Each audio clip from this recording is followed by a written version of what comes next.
What's up, Joe? How you doing this morning, man? I'm good. I'm good. Good morning, everybody. Thanks for joining us here on this Thursday morning for Proper Cup of Joe. That's I'm right. Joe. I am Adam, and I own a whole bunch of reptiles, and Joe does I'm not. Joe, and I don't, and I got a lot of questions, and that's what the show is all about. Thursday mornings, lots of questions. How you been? You have a good week? Yeah, I did have a good week. It's time flies by, man. It of course, I don't know. I think that's just something old people say, and now I've gotten old, but it's time is going by. But yeah, things are good. I can't believe it's almost July. Like that's kind of nuts, actually. Which is another thing old people say. Oh, it's almost such and such month. Like, would it pop out of the bushes at you? Like, anyway, yes, I empathize with those old people this morning. This is also my first sip of coffee. Let me wake up. There it is. There we go. I feel like on the screen I have my back to you. I feel like I should engage. Let's try this. I feel like does that throw you off though? No, why? Well, I am on the left. No, are you? All right. Well, perfect. Then we're back in the game. I don't know either. And I'm getting more bulbous. I'm trying to I'm trying to lose weight. I feel as though my face is getting bigger. I don't know what's happening. There's nothing I can do to trim up. I'm going to the gym a lot. I am trying to watch what I eat. I feel like I'm going in the opposite direction here. What if you embraced what your body was telling you, and instead of losing, you went into like the body, like you could still go to the gym and get into like the bodybuilder stuff. You could be the big Joe Arnott. I don't know. So I did like there was back day, not yesterday, but the day before, and I didn't go to the gym yesterday because I injured my back somehow. So I lifted too heavy or I did something wrong and I injured my lower back. So now I'm in pain all the time and I'm still fat. So there you go. time for a hot dog, right? Like there's really only one answer to this right now. Oh, what are you going to do? That's not my one thing this week though. Yeah. What is your one thing? What you got going on? I had an encounter with Florida Wildlife Commission yesterday.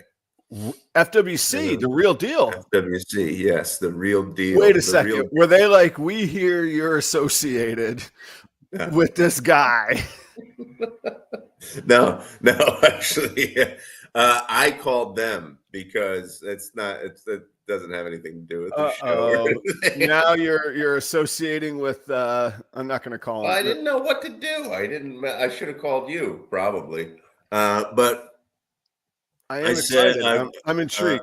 You got to tell us here. All right. It's early in the morning and we have a backyard. It's fenced in and we let the dog out but we didn't let the dog out yesterday morning because Chelsea discovered a possum in our bushes that seemed to be injured. Okay. Yeah. So a possum in distress. A possum in distress, and they don't want to be around people. They run away, but we wanted to check it out and we got closer, and we could tell the possum was trying to get up and he couldn't really use his back legs at all. So it was sad. And then, so I called Florida Wildlife Commission. I didn't know what to do. So I called FWC. Well, what did they do? They didn't do anything. Oh no. So the person on the other line was like, oh, okay, where are you located? Florida's a big state. So so I said Pasco County, and he goes, okay, here's a bunch of numbers of people that you can call who rehabilitate wildlife in your area. So then I called them. They're completely not associated with Florida Wildlife Commission. They're just volunteers who like to rehabilitate. Yeah, they get wildlife. That actually is an interesting topic. Yeah, there are, you could like register. I forgot about that. You could like register as like a go-to person to call. So say like, right. say like somebody gets freaked out that there's a black racer in their garage and they're, well, do I call this volunteer or do I get the machine gun? Let me call the volunteer, and they'll come like get the black racer out of your garage. Yeah. I mean, I called all of the numbers. They all seem like nice people. I never talked to any of them. I just heard their messages that either said, we're at capacity, we can't do anything, or send us a text. So I sent them all texts. And one of them got back to us later on in the day. But by that time, what had happened was Chelsea had posted on Facebook, if there's anybody who wants to come and rehabilitate a possum. and we got a taker. One of our friends was like, yeah, I do that kind of stuff sometimes. So he came over, but by the time he came over, sadly, the possum had passed away. Oh, he was not to be rehabilitated, huh? Yeah. So then I had to get a shovel and dispose of the possum. Did you buried the possum? No, I didn't bury the possum. Put him in a plastic bag, put him in my trash. What did you need a shovel for then? Well, come on. Like, you can't be mad at me. I thought you were going to do the valiant, like, give it its last rites. You give it a proper burial. Oh, no. Didn't want to touch it. What's somebody got a shovel and a... If you say I got a shovel, I think you're digging. You're like, nah. That was just for looks. That was for the neighbors to think I'm a nice guy. I went right. No, we have one of those snow shovels. I don't know why we have a snow shovel. Why do you have a snow shovel? It comes in handy, Adam. Okay, for dead possums, right? For dead. I've used this shovel more than I use the other shovels I have. I got it, and I got the. I have news for you. You don't have a snow shovel. You have a dead possum shovel, okay? I have a rocks shovel, really. That's what we use for rocks. But yeah, I picked it up, and it was hard getting it on the shovel, though. It was rough. Yeah. And it was sad. I felt sad. And it's funny how, like, something comes into your life like that, like, and you don't know it, and you don't really realize that you're going to, like, get attached to something, and then it dies. Well, I was very upset. What had happened to you? You think a coyote got it? I thought you were going to say like a rattlesnake got the possum, and then you had to get FWC to help you out with the there's no venomous removal. I have good starts to my stories, but then they always kind of story of our lives, right? Yeah, right. That's why we're hanging out together. No, it was nothing like that. It was just, So, I don't know what had happened to it. It didn't seem like it was, like any visible attack to it or anything. I couldn't tell that at all. So I didn't examine it though. Oh yeah. My thing, it probably was hit by a car, was alive, and then wandered into a place where shuffled over. Yeah. So I often wonder, like, there's an abundance of wildlife around us. Clearly, maybe not as much as there once was. That's not what this comment's about. There's wildlife everywhere. We don't see these things die that much. Like, we see dead possums a lot because they get hit on the road. But like, say there's no cars, wiping these things out. Like, there's just got to be like an old folks home for these possums. Like, I feel like we would see dead animals like constantly. Like, I feel like there's more. I know of more dead humans than I find like that. Like we know where the dead humans are. Like, where are all these? And I know nature recycles them and all that good stuff. It's just more just like, I'm not looking for an actual answer. I'm just more like amazed that we don't see this more often. Right. Like, of the millions of possums that have to be, thriving in Florida, you think you just see them lying around. Yeah, they would just pass. They just die. Yeah. It'd just be dead possums everywhere. Everywhere. Yes. Yeah. Credit to Troy. That is probably going to be the comment of the day. Just call FWC and tell them there's a boa next door. They'll be right out to take care of the problem. In the words of Homer Simpson, it's funny because it's true. All right, there we go. Yeah. I think about that Yeah, every once in a while. You don't see them dying. Now, what was interesting is it went under a bush to die. I don't know. I don't know if it knew it was dying. I'm not sure Are you saying it was like, my last will and testament is going to be to fertilize this bush? If I can't have my life, the bush will get it. Is that need to go into this bush area? And I wonder, yeah, to take cover. I mean, I guess maybe, I don't know. I got to read up on possums. I don't know. Now, then I did. So, I got it out from under the bush, or the guy who came over got it out from under the. He grabbed its tail and everything. I was like, I'm not touching the. Did you tell him you had a shovel? He didn't seem to care. Okay. He didn't care as much as I did about touching the tail. So he dragged it out, and I didn't. I had to go back to work. You know, I was working in the morning, so I had to get back to work. And so the dead possums was in my yard, exposed for, I don't know, an hour or two, right? So I thought that, and then I was like, oh, I better go and get it, because either maggots are going to get it, or I don't know. Yeah, or there's going to be, I mean, I see vultures all the time. Maggots the vultures are going to come. They're going to get it. They will get it. Yes. I see vultures all the time. And I didn't want it to get disgusting. You know what I mean? Right. In my backyard. So I see vultures all the time. And there's, when there's a dead animal, there could be 50 vultures that come around and eat this thing. That's right. So that's why you don't see them, I think. But it was maybe an hour and a half until I actually got back out there. Just didn't touch anything. It was completely the same way that it was an hour and a half before. So that surprised me as well. Well, not that I've ever prepared possum, but going back to my food service days, okay.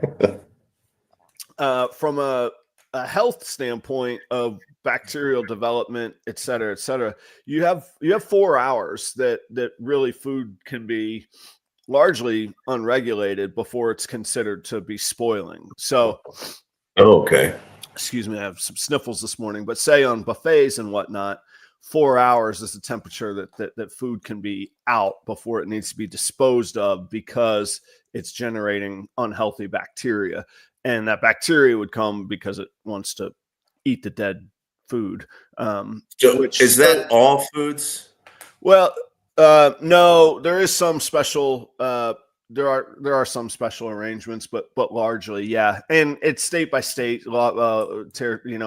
jurisdiction by jurisdiction. But there's something called the food temperature danger zone, and that is generally 40 degrees to 140 degrees. So if you're above the temperature danger zone, you could store food above that temperature for whole shifts or very long periods. Or if you're below, you're refrigerating it and you store it in your refrigerator. If it's in that temperature danger zone, 40 to 140 degrees, that's where basically it says you get 4 hours exposed at the food temperature danger zone before you have to toss it out. So the possum, I would have bet around the 4 hour mark, you would have started to see vulturous activity. Okay, I got you. So, but let me ask you this. If I order a pizza and then I eat part of the pizza and then I leave it out on the counter overnight, in the morning, should I go and eat a slice of pizza for breakfast? Very dangerous. Very dangerous. Absolutely. Dangerous. Ask Kelly. I won't eat if Thanksgiving's the worst, man. People got pies on counters for 2 days getting ready. Mm-hmm. I'm not eating that pumpkin pie that's been at room temperature. No way. Not me. Pound cake? No thanks. I got to see. And what does family do? They always force you to take something home, especially the skinny guys. Oh, you need to eat. You need to eat. Right in the trash. You take it home. So you go, oh, thank you. And you take it home and then you put it in the trash. That's right. Yes, that's right. That's right. Nobody ever forces me to take anything. It's like, you've had enough. Oh, yeah. No, they're like, here, you got to eat this. I made this just for you. Well, now, if I can eat it within 4 hours, but of course I'm already stuffed at Thanksgiving. Like, yeah, who can eat more food in 4 hours? So Yeah. Chelsea's actually very good about that. It's like she doesn't. Yeah, she likes to put things away. There's nothing that's ever out really. The worst, like, and this is a complete, like, the worst experiences for me were the office, like, oh, it's so and so's birthday, come to the break room and have cake. And I've seen that cake sitting there for 6 hours because we don't do the birthday cake until the end of the day. And I'm like, no, thank you. And Edna that baked the cake is now offended that I won't have her cake. And the very worst was my own birthday, because you could be like, I'm pretty busy. Sorry, Bob. Happy birthday, Bob. I got to get back to the restaurant, But your own birthday, you're like, thank you for the cake. That's guys. tough. That is tough. That's tough. Do like a nibble and it's Yep, that's it. How about you? What happened this past week for you? Well, Milestone. There's a milestone that happened. Yeah, in a brief synopsis, the sink is moved, my man. The sink. I've looked straight ahead here from where I'm sitting, directly in front of me for almost 2 years now. September would be 2 years that I moved in here. And the sink is no longer there. It was there. It is not there anymore. Let me see if I get you a little picture. Yeah, I know. I'm actually looking for the picture now, which I don't think yes. Well, I saved it on Apple as in this HEIC format, which I don't know what that means, but I could tell you StreamYard only deals in the old JPEG. So I'm doing a little conversion here real quick. We'll get this converted, and now do the conversion, but I got a little conversion right here too. Yeah. Okay. That's just creepy, Joe. I don't like how you said that. There it is. Look at that. It's at the new facility, man. I'm pretty excited. So clearly it's still in progress, but we did do all the rodents yesterday in the sink. What you don't see there is that the drain is plumbed in. So there's drainage from the sink down into that floor drain down there. So I have in-floor drains, and I'm so excited. I ordered yesterday off of Amazon, and it'll be here today. Instant gratification. Thank you to Amazon Prime. A floor squeegee. It's going to be like the old days in the restaurant, man. And I don't know if you can see that neon green, not the bucket in the sink, the green hanging on the other side. That's a retractor. That's one of those spiral hoses, man. I'm going to be filling waters with a hose, no more pitchers. And all the way back, a little special detail. That's Lucy in her kennel back there. Yeah. Right. And for the record, I don't leave her locked in there. She could come and go as she wants out of the kennel. That's just her happy place. So I'm pretty excited. And those two racks are the expansion racks. And discerning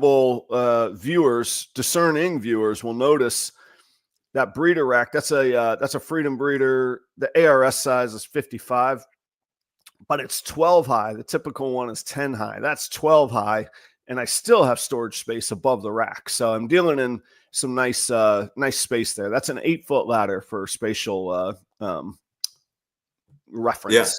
Yeah. Oh, that's great. The breeder rack, that's the back one. So up front would be is the hatchling or grow out rack. So that is it's a little bit of a modular rack, because you could put very thin hatchling tubs in it, or you could put a little bit wider grow out tubs in it. Okay. All right.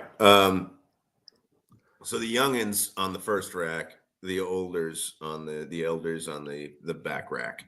Correct. And then there'll be there's 3 more of the ARS and Freedom breeder style racks that are still in this room going in, and then 3 more grow out style Vision and sea serpent racks. Oh, that's why you call these the expansion racks. These are the expansion racks. Correct. There's no, there are, for reference in that picture, there are no animals other than Lucy in that picture right there. So, Okay. Right.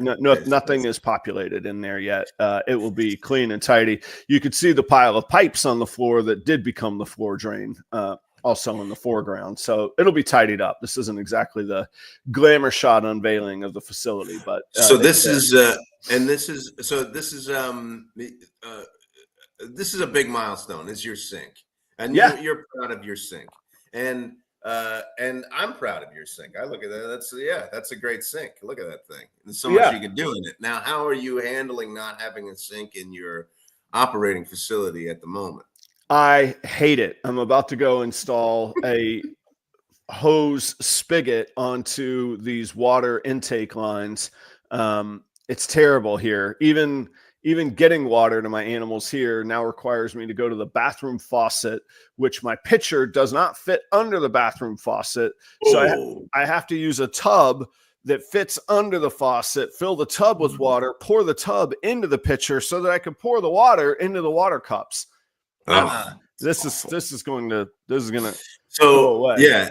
And so why now? Like, I feel like this is what you need to operate. Why now, as opposed to let's do it the last thing? Or are you really close to the last thing? I'm getting there. So what's going to happen is it's really the chicken or the egg, or pulling the Band-Aid off, or whatever analogy people want to use. The sink's got to be where the majority of the action is going to be. And I wasn't going to move the sink without having a plan. So the plan is multi-pronged. I switched to a substrate here so that I could spot clean instead of flipping all the tubs at 100% of the time, like I usually do and like I like to do.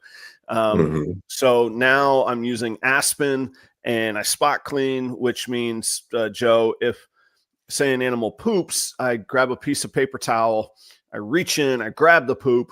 Wherever that poop touched, I pull the substrate out, and then I get a little sanitizer bottle of a chemical we called chlorhexidine, and I spray the area of the tub that the poop touched, and I remove the poop of the contact area and replace the substrate as needed. And I go on that way. And basically the idea is as they shed, you flip the whole tub. Now, my hatchlings, I still don't keep on substrate. So those, what I'm doing is I just have extra tubs and I swap out the tubs, and then I put the dirty ones right in the back of the truck and I take them to the sink at the car wash. So I'll carry on that way, but honestly, in the next week or so, I'll start moving reptiles over there. Some of the grow outs that I can move in the truck. Now there'll come a day where I need to rent a trailer to get the big racks in, and that'll be an undertaking. Okay. The big racks, yeah. You have to rent a trailer. I thought they won't fit in your truck, huh? No. That rack in the back there is about 5 feet wide, and that thing is that line where the outlet is the 8-foot line, so you can see that rack is 8 feet high, and I've got a Tacoma with an extended cab, so I only have like a 5-foot bed, and it's not 5 feet wide. I'll tell you that much. Okay, gotcha. So that's great, man. I mean, progress. Yeah. Great.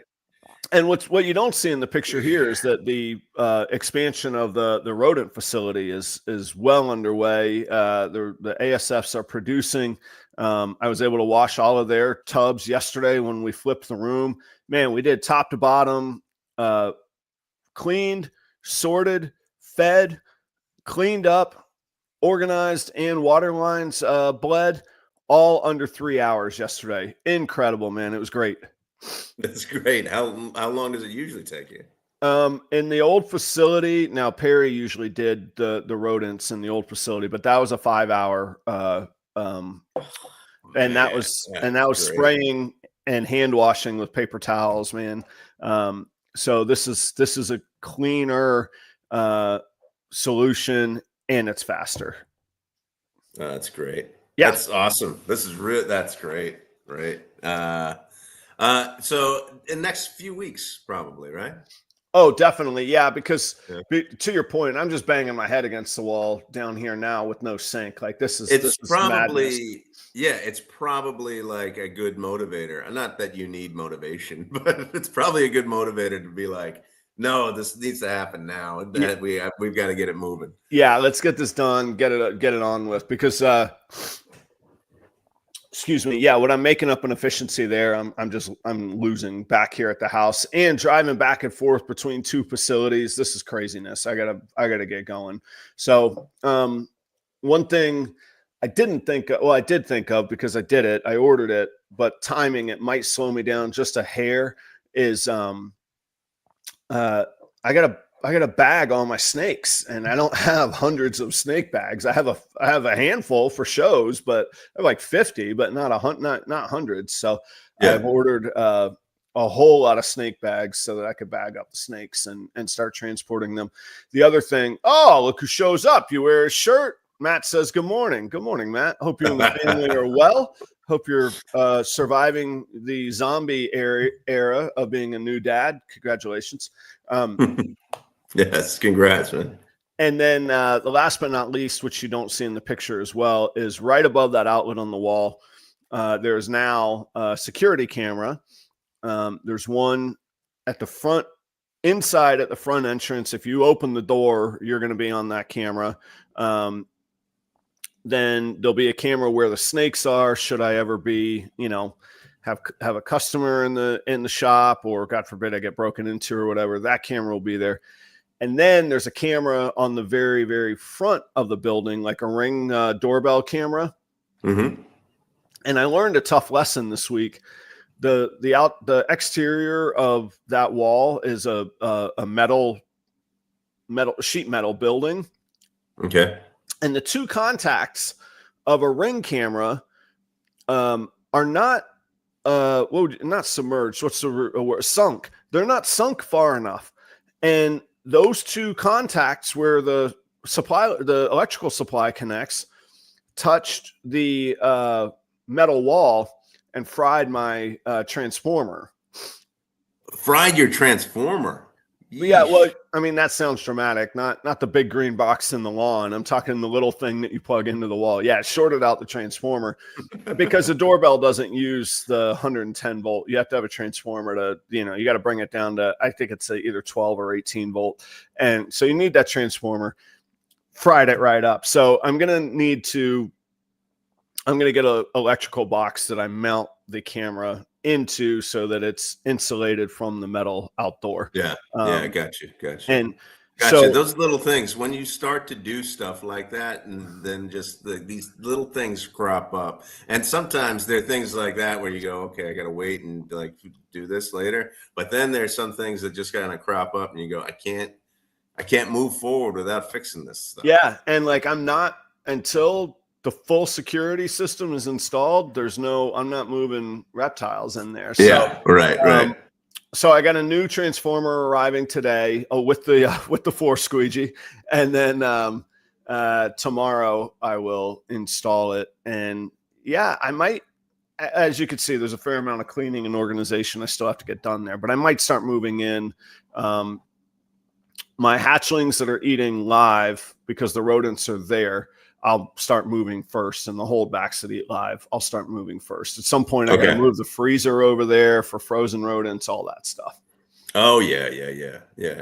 You still have a bit to go yet, but my gosh, the progress, it's fantastic. Yeah, I wish I had a picture of the rodent facility up here to present as well, but that's on Instagram. You guys have probably seen it. Honestly, if you're watching the show, you've probably seen it already. So anyhow, happy day right there for sure. I'm excited about that. That's that awesome. picture. That's great. Bam. That's great, man.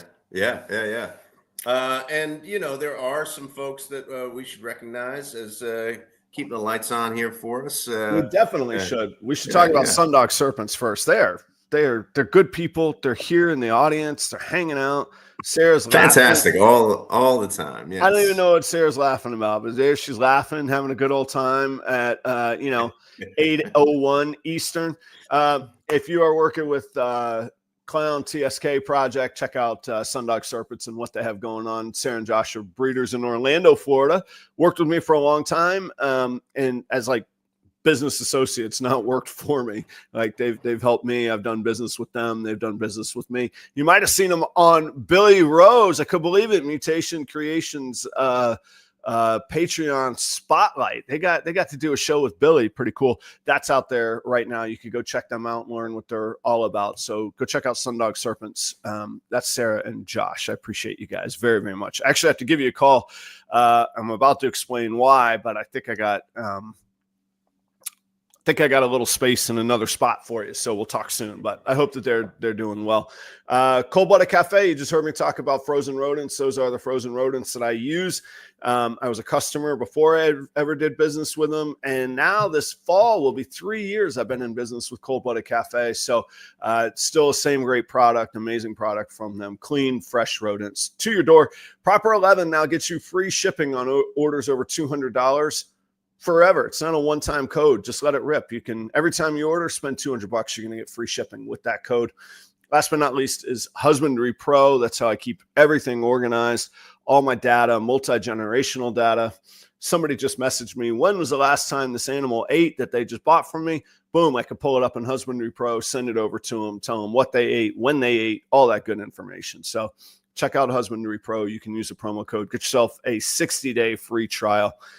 And unless it's changed, you don't have to put in your credit card or anything. You download the app. You say you want the free trial. You put in the little P Royals 60 code. You get 60 free days. You could check it out. So thank you very much. Today is brought ad-free for everybody. Boom, by Palm Street. I got like springtime allergies. I had a glass of red wine last night. A little histamine's going. My apologies. Oh, yeah. No, that's okay. You're going. Do you have anything coming up? Like some shows that are coming up? Look at you, Joe, just teeing it up for me. Yeah, we got a auction this Sunday on Palm Street. 15 snakes starting with a $20 opening bid. And because you guys are here, I'll give you a little insight. Well, I'm going to run a super gravel proven breeder male starting at $20. I don't like to mention the other marketplace, but if you were to look on that other marketplace, I think the lowest price you're going to see is $400. So maybe you download the app, you populate your wallet, you get in the game, and you throw some bids around a little bit on Palm Street. Come check it out. There you go. Now, you have also been traveling. What's funny, you've been traveling a bunch to different places, but you've been to Colorado a few times. I have. Which is interesting. And Joe, I'm sorry. I got to pump the brakes really quick. I would be remiss. Really just roll back real fast. On the Palm Street, that live is going to be sponsored by shedtesting.com. Charlie's got shed tests to do giveaways. You don't have to purchase to win. You just got to be present to win. Check it out on Sunday. I do travel to Colorado. And there's been I hear that there's been some stuff going down in Colorado. You want to fill us in on that? Or yeah. A lot of people probably know what's going on. Well, I don't know if they do or not, to be honest. I know I might have missed some of the updates. So if you've seen the U.S. ARC updates, you might know what I'm talking about. If you have friends in Colorado, there is a regulatory legislative act called PACFA, I believe. Let me state very clearly, too, this is more a biased breeder's commentary than a journalistic report. So let me make that clear. Let me also make clear, I have not studied this in depth. I will tell everybody how I think it affects all of us in our industry, but I may very well miss some of these details. So let's just make sure that this is far more commentary than journalistic reporting. But PACFA is the pet animal care and F Act. I can't remember exactly what that is right now. And what it is a series of laws that will pertain to breeders that the wording is something like deal in 400 animals or more. Now we might say not that many people own 400 animals. They have definitions of what are incidents. And I think these incidents are anytime an animal comes in and out of your facility, including your own animal or animals that you would hatch in that amount of time. So if you went to a show, or you staged animals, or you dealt in a wholesale purchase, animals coming and going count for an incident. And I don't want to misstate things or get into panic mode, because what I don't want to do is get wrong information out there. And then people go, oh, look, not only do they not like regulation, they start lying and spreading untruths. That's not the point here. So, again, this is how I understand it. But so there's a certain number that's going to require licensing, inspection, regulation. I went through that in Florida with FWC. It is doable. It can be done. I was able to run a business under that situation. It didn't have a number limit. Basically, if you bred and sold snakes in Florida, you had to have an FWC license. In Colorado, though, the bigger issue, I think, right now is the caging requirements. They have put into law now that will firmly take place January 1st, 2027. But apparently there's steps along the way, and there's some education, basically free inspections where they tell you what you're not doing right. And this is all punishable by jail time, not just being put out of business, taking animals away. These are now animal cruelty laws as well. And the enclosure laws are aimed at, first, the size.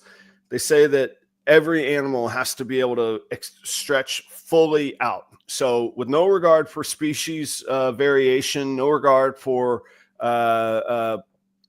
body types of animals, animals that some may thrive on racing around while others thrive on balling up in a corner on some heat and being ambush predators, does not matter. And rack and display systems. These laws would apply to storage, to transport, and display at shows. And I say they would apply. It's law. It's been made law. It's the implementation now. There's time. There's a little less than a year and a half for appeals or for change. But as of now, this is a law that will be implemented,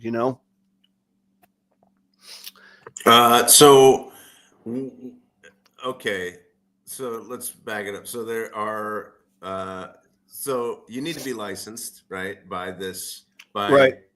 It's the Department of Agriculture under the PACFA guidelines, PACFA. And there's certain regulations that are beyond what the normal reptile breeder uses in terms of the facility and the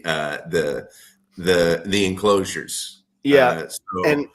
And for a little more context, this law is all encompassing of all pets. So in the same law, there's dog and cat requirements. There's lizard. It's all pets. So it's a little bit of a question of, do pets fall under Department of Agriculture? That's a little bit odd to begin with. Okay. Secondly, I don't know. I'm not in Colorado, but my understanding is there's little to no species-specific expertise across any of these things, whether it be a Yorkie or a St. Bernard that they're talking about, or a garter snake or a ball python or a Burmese python for that matter. Right. Yeah. And are there dimensions about, so one thing is that the transport, and one thing is the enclosures. Are those the two things that are most abrasive to, or the most offensive to the reptile breeder? Yeah, it's just prohibitive. If an adult ball python is 4.5 or 5 feet long and the cage has to be 5 feet long, it's really just not very feasible, and it's not. Okay. my opinion is that it's not necessary for a species like ball python. I don't speak for other species. I don't know other species. I can tell you, I cannot think of a scenario in my life where I've seen a ball python fully extended. Like it's not in their makeup. They're not made for moving fast. They're not made for, right. Yeah. They're just clunky, big animals. And I do believe firmly, and this is something I've thought a lot about, like, how do I, if I want to be in this industry, how do I make sure that I'm looking after animals in a healthy way? Mm-hmm. These enclosures are specifically made for temperature gradients. They're specifically made for ventilation. They're specifically made for light to filter in the way that it would filter in to an animal's burrow where they would live in the wild. This is a little bit of an odd exercise, Joe, but if you would imagine that you eat, imagine that you're not prone to get away from or you're not built for getting away from predators very quickly, as ball pythons are. They're not speedy animals. They don't make quick escapes. Their modus operandi, is that how you would say it in Latin? Is let's just say it with confidence. Their MO is that they don't get themselves in trouble in the first place, because once they're in trouble, they're kind of done. They don't have fangs. They're not venomous. Their defense mechanisms are very minimal. So I say all that. When a ball python is the very most prone is when it has, 8 to 10% of its body weight shoved in its throat that it's trying to eat. And as immobile as it was before, it is far more immobile that's when it's the most prone. Yeah. And I say all that because a ball python will not eat unless it feels healthy, secure, and safe. These animals eat every week. They process, they poo every week. They're healthy in there. They're healthy animals. They're having healthy sheds. They're not disease ridden, and there are no predators that they're prone to here. And I say all that because a lot of thought, a lot of expertise, a lot of professional insight, a lot of scientific, there in the Patreon, Proper Royals Patreon that I host alone, there are reptile veterinarians, there are herpetological PhDs that participate in that Patreon. And to those people, they use rack systems that are specifically designed for reptile storage. Right. So like I say all that to say that I do this with a clear, thoughtful conscience, not let me pack as many as I can into a single space and scale up and go to volume. So that's what is imminent in Colorado. And you could look at PACFA, you could put that into your chat GPT or your Google, and you can look up these stipulations that are imminent and coming our way. And it's easy to say Pet Animal Care Facilities Act. Animal Care Facilities Act. Yeah. And there's a whole website on it, and you can read about it. And the FAQs seem very, very full of stuff. So go ahead and take a look at it and see. And I mean, what's the word? I mean, have you spoken with anybody in Colorado? Are they worried about this? I mean, I would imagine that there is a lot of worry out there. The options really are scale down to a hobby size, which also I have a little bit of a issue with PACFA. Like, one of the biggest things that I can't stand in life is hypocrisy. So what? At under 400 animals, they suddenly don't need such big cages. They're going to be less regulated. Like, if your whole stance is how much you care about animals, there's a whole lot more animals that are pets than in any one facility by nature of just how a pet breeding facility would work. If there's not more pets out there, it doesn't make sense to be in the business of breeding. So those enclosures are unregulated and unbothered. As far as I know, I could be misspeaking. So breeders have to scale down to hobby size to not be regulated if they were to do that, or they have to go underground, violate the law, put their families and business at risk. Yeah. Joe, I need you to dance for a minute. I got to blow my nose, and I can't do that. Yeah, go ahead. I can't continue this way. Pardon me. I'm sorry. Go ahead. So scale down to hobby size, or violate the law, or move out of Colorado, I guess. But yeah, I mean, you can look at PACFA here. It creates a licensing authority, yeah, I would imagine that there are any regulation like this. I would imagine that there are some worries about it for sure. But also, how was that dance? Also, I wonder, Adam, though, too, when something like this happens, this is what it is, and then the implementation presents as something else.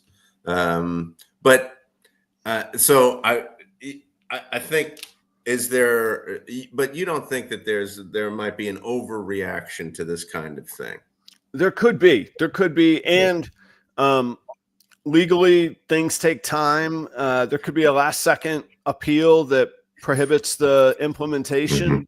We don't know that, but I could tell you, in an industry that relies on 2, 5, 10-year plans, as most businesses do, actually, really, when you think about it, a good business anyway, most of them, that's worrisome to continue to invest. So not to make this about me, but let's say hypothetically there's an advertiser in Colorado that says, Adam, it doesn't make sense for me to re-up for a 6 or a 12-month agreement. And in good faith, I can't tell you that I want to advertise. I can't tell you that I want my name out there. So, there are breeders that are downsizing. They're wrestling with how legit or not legit they want to be, or what they're willing to risk. I don't know what that's going to do for trade shows that are out there. I do not speak for any of these folks. I'm just thinking out loud about like the AARPE. If display sizes have to be certain, I can't display a ball python at a trade show in 5-foot enclosures repeatedly. That's gonna require an evolution. Now the sellers might find different ways to sell. There are internet marketplaces, but I don't know the risk that a promoter takes on now with that stuff going on.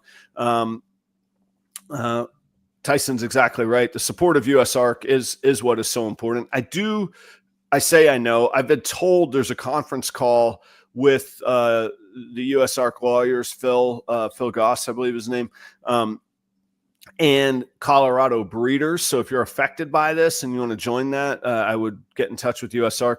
My understanding is that conference call is coming up sometime imminently. I don't know if it's in a week or two or a month or two, but there is some strategy being put into place there. So yes, it could change, but I am seeing people taking action because of it now, planning action.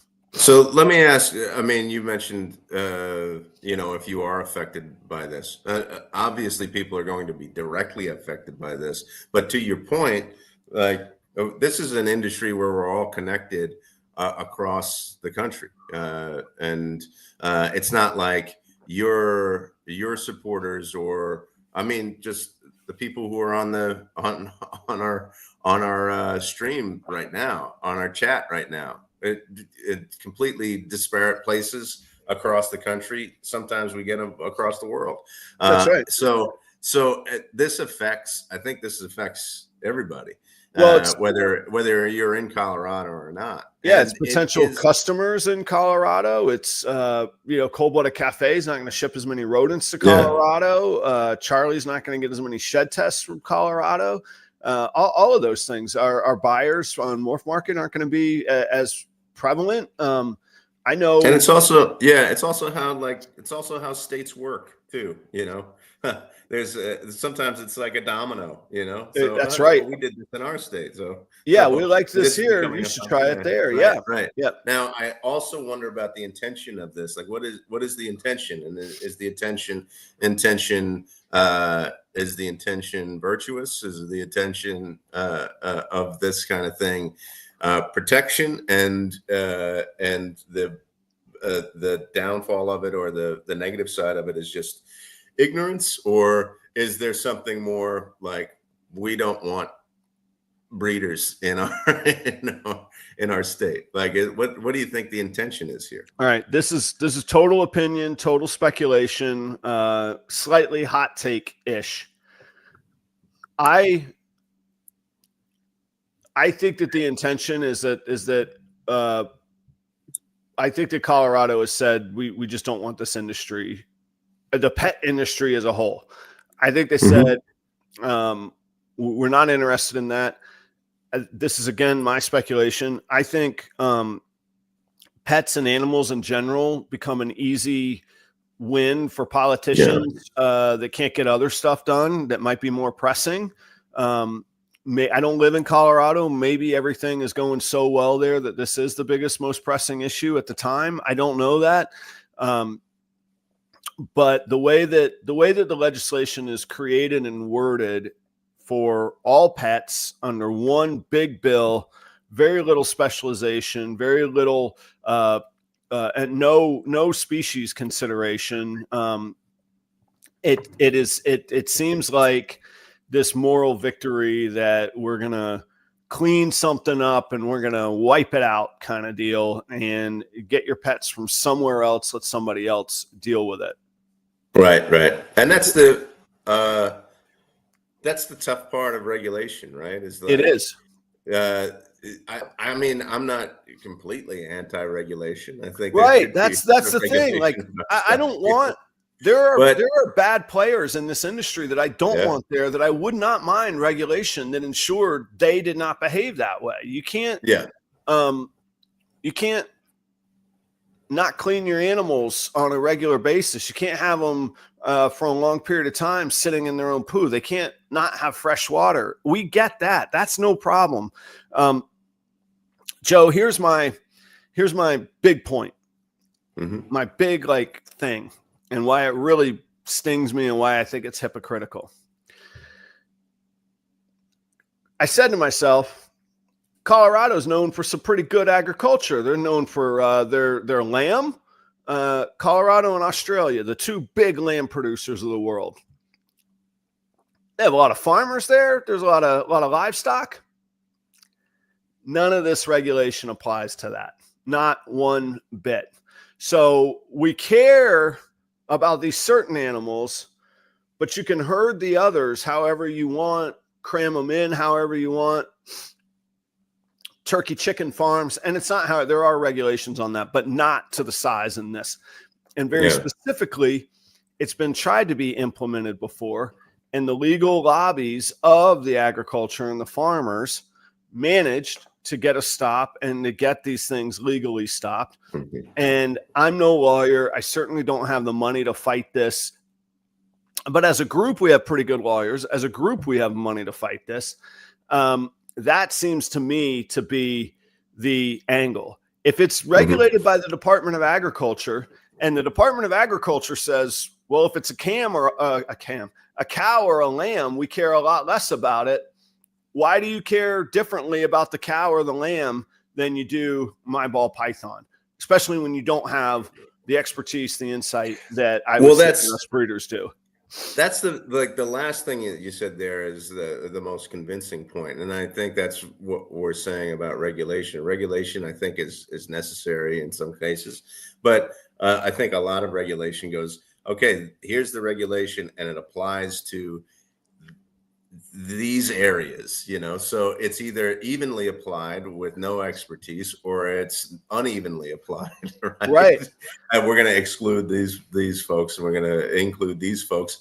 And that lack of, like, your introduction to this is ball pythons need a small enclosure. That's what they thrive most in. That's what they thrive best in. So they want a small enclosure. And actually, it's not even the enclosure space that's most that matters most. I mean, are there regulations on temperature in PACFA? Maybe there is. I don't know. There are. Yeah, okay, to their good. credit, there are. So Not that's specific. good. It just says there must be nicely temperature regulated. It doesn't say it that okay. way. But all right. So if there's specifics about temperature, that would be better than because that's more in line with what actually the ball pythons need. But because it's just like this, because it might be evenly implemented, it would definitely create some problems. Yeah, and to your point, Joe, if somebody say somebody says, I want to make a smart decision, I want to buy a ball python, and because I will eventually need to have this thing, I'm not going to buy 5 cages over the period of this animal's time. I'm going to buy this 5-foot enclosure now. You put a hatchling in a 5-foot enclosure, I would say the vast majority of them will not eat and will suffer in that enclosure. Right. Yeah. Yeah. It's endless. Yeah. And I don't even knock pet owners because they care. They're trying to do the right thing. This is not me knocking pet owners. To a person, when they call and say, Adam, I got an animal from you and it's not eating, I immediately say, how big is the enclosure? And invariably they're like, oh, it's in a 40-gallon aquarium, or I got a 4x2x2 enclosure for it. And I'm like, it's too big. I told you it's too big before you bought the animal. And you're like, no, I'm going to make it my own. And they invariably say things like, I want, and then they continue the sentence versus saying, well, the ball python is going to do well. If I want to be able to see this nice display in my living room, oh, you're not putting the animal first. You're putting yourself first. And I see it endlessly. And again, it's about educating. It's helping the customer. I'm not knocking them. They're trying to do good things. But it's not going to fit well with these regulations. And again, it's not animal specific. Sarah brings up a very good point. If we held our animals to the same conditions that we see animals being transported in livestock conditions, we would be the devil. There would be documentaries everywhere that we would be shut down instantly because they're pets. And so I think it's hypocritical specifically because it's being regulated by the same governing body that says, you know what, we actually really don't care about this set of animals, which is crazy. Well, I think one of the things that I take from this conversation is it's not necessarily the way that you fight regulation is not necessarily fighting for it not to happen. It's through education. It is definitely through education and making sure that the regulations that could be necessary are informed regulations about everything that everybody that the regulation is going to affect. So education is really the best way to go about making sure that these regulations are right and good and necessary. Yeah. From a leadership standpoint, I actually get that sometimes you have to say, let's start somewhere and we'll tweak and figure out as we go along. I think this is probably that mindset.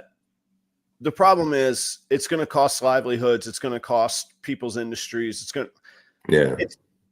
Livelihood is an easy word to say. Like if I were staring that down right now, I would have many well into the 6 figures problem on my hands of facility, property, income, how I plan to fund my son, or have been funding my son's college savings, our own home care, blah, blah, blah. All the things that we go to work for.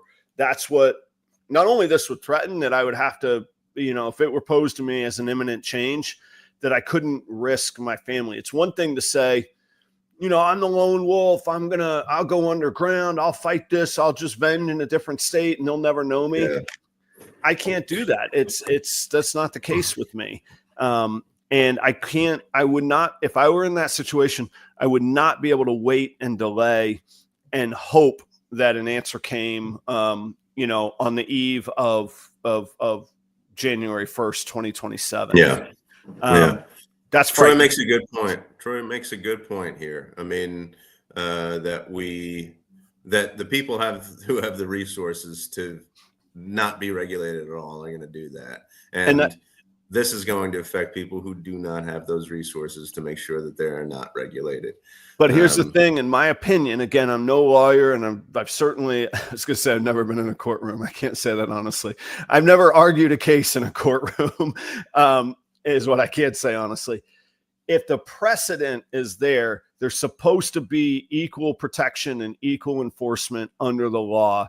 And if it's not equally enforced and protected, then it should be invalid. And that shouldn't take a law degree. It shouldn't take billions of dollars. It should take us being able to say that. So, there we go. There's the thoughts for the day. Yeah, right. Interesting, stimulated conversation. And I even saying that about this conversation is kind of reducing it to something that is less than, because this is going to affect a lot of our friends in Colorado for sure. Yeah, and us. So let's donate to US Ark. Let's get some support for our Colorado breeders. The time is ticking. The clock, I guess, is what actually ticks. Time doesn't, thankfully. That'd be annoying. The clock is ticking. Let's see perhaps what we can get done. So sorry for a bit of a downer episode, but there we go. Hey, I learned a lot. It's a big part of what the community looks through and faces pretty regularly. I know that we're in a little bit of overtime, but one of the things that I've seen regularly over a few years now is when politicians need a win, this is an easy place to turn to. And that's a little bit of a punching bag feeling, and that gets frustrating. We see it from small municipalities to big overarching federal laws. We see this brought up in federal bills almost annually, and we'll get a US Ark notice and it gets taken out because it doesn't make sense and because we do have a lobby for it. But it's an easy stump speech. It's an easy way for voters to go, that's a good person. That's a good thing to worry about right there. There it is. That's the world we live in. Well, thanks as always for educating me and being a megaphone for education for this community. I think the more and more we talk about this, the easier it is for people to understand where we are all coming from with our positions here. So, thanks, Joe. Thanks, guys, everybody. See you Sunday on Palm Street. Yeah.